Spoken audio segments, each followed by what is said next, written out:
ہم الرحمن الرحیم پر آج دوسری جو ہے ہماری نشست ہے۔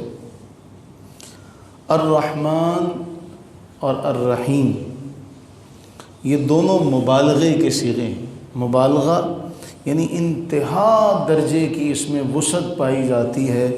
الرحمن کا معنی بہت مہربان اور الرحیم کا معنی نہایت رحم کرنے والا۔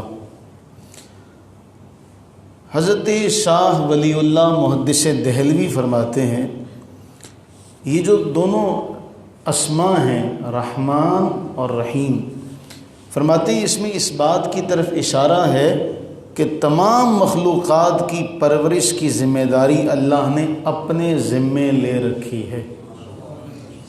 چونکہ رب کا معنی پالنے والا، تو اللہ نے ساری مخلوقات کی پرورش کی ذمہ داری اپنے ذمے لے رکھی ہے، اور کسی مجبوری یا دباؤ کے تحت نہیں، بلکہ اس کی صفت رحمت کا تقاضا ہی یہ ہے کہ مخلوق کی پرورش کی جائے، اس کی صفت کا تقاضا ہے۔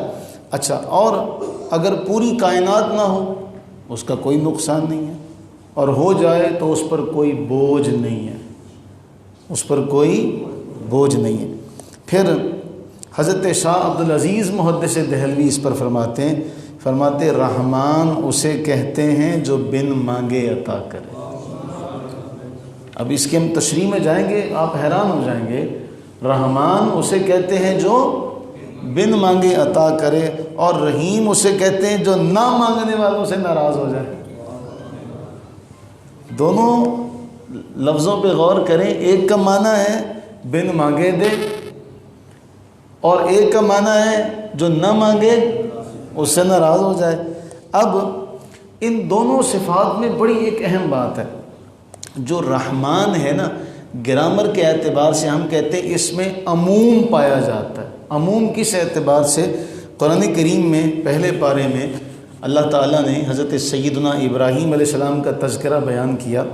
ابراہیم علیہ السلام جب بیت اللہ کی تعمیر سے فارغ ہوئے تو دعا مانگتے ہیں، رب اجعل ھذا بلدن آمنا، اے اللہ اس شہر کو امن والا بنا، وارزق اہلہ من الثمرات، اس کے رہنے والوں کو پھلوں سے روزی عطا فرما، من آمن منہم باللہ، لیکن کسے؟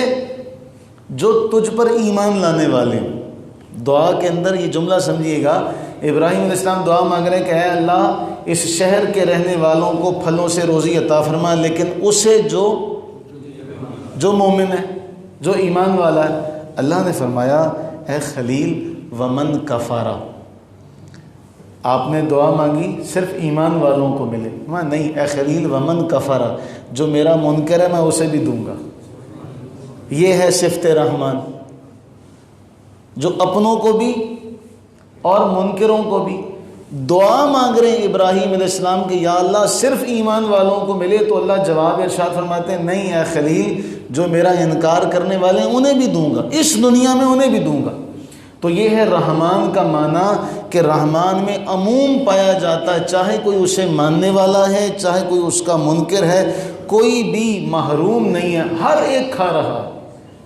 چاہے کوئی اس کی توحید کا اقرار کرتا ہے وہ بھی کھا رہا ہے، اور ہم نے پڑھا تھا کہ سب سے زیادہ بری بات کو اللہ سے زیادہ برداشت کرنے والا کوئی نہیں، سب سے بڑا صبر کرنے والا اللہ ہے، کہ جو بری بات سنتا ہے اپنے بندے سے پکڑ سکتا ہے، قادر ہے، لیکن پکڑتا نہیں ہے۔ تو موحد کو بھی دے رہا ہے اور مشرک کو بھی دے رہا ہے۔ تو دنیا میں عموم کا تقاضا یہ ہے کہ سب کو ملے۔ الرحمن کو پہلے ذکر کیا، اس میں بھی یہ خاصیت ہے، اس میں بھی ایک سبب یہ ہے کہ چونکہ دنیا میں اللہ رحمان ہے سب کے لیے، لیکن جو صفت رحیم ہے وہ خاص ہے ایمان والوں کے لیے۔ صفت رحیم خاص ہے، اور اس کا ظہور کب ہوگا؟ جب قیامت کا دن قائم ہوگا، تو پھر جنت میں صرف کون جائیں گے؟ ایمان والے، پھر کوئی نہیں جائے گا، منکر کوئی نہیں جائے گا۔ پھر اس کی صفت رحیمی، دنیا میں اس کی صفت رحمان، اور قیامت میں یعنی مرنے کے بعد اس کی صفت رحیمی، اس لیے رحمان کو مقدم کیا اور رحیم کو مؤخر کیا۔ اب اس پہ ہم مزید انشاءاللہ آگے پڑھیں گے۔ ایک شبہ اس کو بھی ہم سمیٹتے چلیں کہ جب ہم یہ سوال کرتے ہیں، ایک عام طالب علم جب پڑھتا ہے، جب اللہ اتنا رحمان ہے بن مانگے دیتا ہے، اتنا رحیم ہے نہ مانگنے پر ناراضگی کا اظہار کرتا ہے، تو پھر اللہ نے غم کو پیدا ہی کیوں کیا؟ اللہ نے تکالیف کو پیدا ہی کیوں کیا؟ اللہ نے مصیبتوں کو بنایا ہی کیوں؟ تو اس کا جواب علماء نے بڑا سادہ سا دیا اور بڑا سمجھنے والا ہے۔ ہمیں نہیں پتہ کہ ہمارے لیے کون سی شے اچھی ہے اور کون سی شے بری ہے، ہمیں نہیں پتہ۔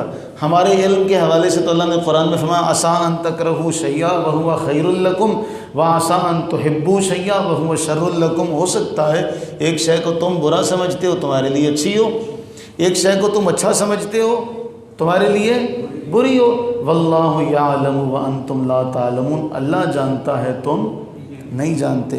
اب ایک بچے کو صبح صبح ماں یا باپ اٹھاتے ہیں نیند سے، وہ روتا ہے کہ نہیں روتا؟ وہ روتا ہے، وہ یہی کہتا ہے کہ میری ماں میرے ساتھ سب سے بڑا ظلم کر رہی ہے، مجھے سونے نہیں دے رہی، صبح صبح مجھے اٹھا رہی ہے۔ وہ روتا ہے کہ نہیں روتا؟ اچھا کیا گھر والے کہتے ہیں دیکھ کے کہ یہ بڑی ظالم ہے؟ ہاں، مسجد بھیجنے پہ تو کہہ سکتے ہیں چل بھی سویا رہنے دے، اسکول کی مرتبہ تو بچہ روتا بھی ہو تو روتے کو بھیج دیتے ہیں۔ تو کوئی کہتا ہے ماں یا باپ کو بھئی یہ بڑا باپ جو ہے ہاتھ پکڑ رہا ہوتا ہے؟ آپ نے دیکھا ہوگا ہمارے ساتھ معاشرے میں اس طرح کی زندگی جیتی جاگتی مثالیں، باپ ہاتھ پکڑ کے بیٹے کا لا رہا ہے مسجد میں، بیٹا رو رہا ہے چیخ رہا ہے، کوئی بھی باپ کو ظالم برا نہیں کہتا۔ کیوں؟ اسے پتہ ہے یہ تربیت کا معاملہ ہے، یہ تربیت کا معاملہ۔ تو اللہ تعالیٰ اپنے بندوں پر بڑا مہربان ہے، بڑا مہربان ہے۔ وہ تکلیفیں جو دیتا ہے وہ بندوں کو بخشنے کے لیے دیتا ہے، وہ بندوں کو بخشنے کے لیے دیتا ہے، بندوں کے درجات بلند کرنے کے لیے دیتا ہے۔ اس لیے جو جاننے والے ہیں، جو عارف ہیں، وہ کہتے ہیں مالک تیری مرضی، وہ دیکھ رہے ہوتے ہیں اگلا مقام، اس لیے وہ اللہ کی طرف سے آنے والی مصیبتوں پر شکوہ نہیں کرتے، شکوہ نہیں کرتے۔ یہ ہے الرحمن اور الرحیم کا معنی۔ اللہ سے دعا کریں باری تعالیٰ اپنی ان صفات عالیہ کا صدقہ ہم پر اپنی بے پناہ رحمتیں برکتیں نازل فرمائے۔ آمین ثم آمین۔